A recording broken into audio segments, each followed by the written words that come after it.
What I was saying about bullshit jobs was bullshit jobs are jobs where even the person doing it doesn't feel that job ought to exist or needs to exist. And that's why I thought bullshit jobs are, or I found that bullshit jobs were primarily managerial, clerical, administrative, because those are the people most likely to say, you know, this job wasn't here, either wouldn't make any difference, or the world might well be a better place. So I'm simply trusting people to assess their own jobs. A lot of people in banking do feel that way about their own jobs, and always have, and still do. Now, those jobs don't have to be automated if those people are right, because they don't need to exist in the first place.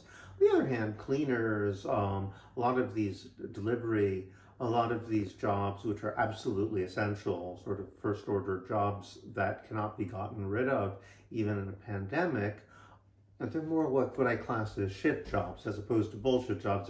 They're jobs which are absolutely necessary, but oddly enough, for that very reason, are underpaid, undervalued, people are treated with respect.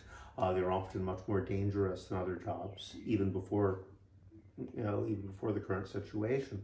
Now, those jobs probably ought to be automated, but one of the reasons that they aren't is because they have people desperate enough to do them for very little money.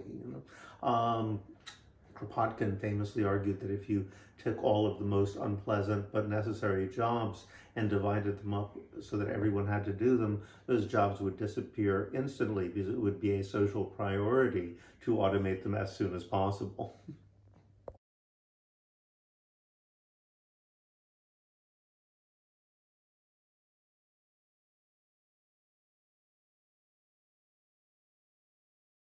Well, I'm not saying that the banks were relevant in 2008 and they're not relevant now. I mean, I think we need to talk about power and the power to harm. I made the argument that the more obviously your work benefits others, the less they pay you. And somebody once pointed out, he said, well, maybe it's the other way around. The more easy it is for you to harm others through your job, the more they'll pay you. In that sense, it makes sense that hedge fund managers and people like that are amongst the highest paid because they can do a lot of damage. It's sheer power. What we've learned about Wall Street is that Wall Street can damage people, but it can't really help them. And all the debates about whether to shut down Wall Street because it kept crashing a month ago, it was assumed that a market crash will hurt people, but no one said, oh no, we can't shut down Wall Street because it provides benefits to the public of some kind. Of course it doesn't. It surely exists for its own sake. At the moment, something showed up which could hurt us even more than finance. And therefore it has grabbed our attention. It's reminded us that what an economy is really the means by which we take care of each other and so as to keep ourselves alive. So in that much more immediate sense, we've seen a more immediate threat rather than sort of second order threat that finance can provide. But ultimately, we're still talking about what are essentially a series of power relations.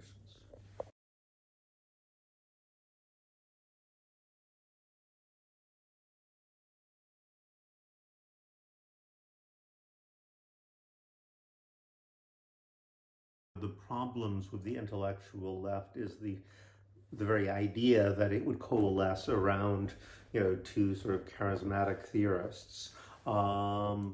We're talking very practical questions. We're talking about questions of of vision and direction.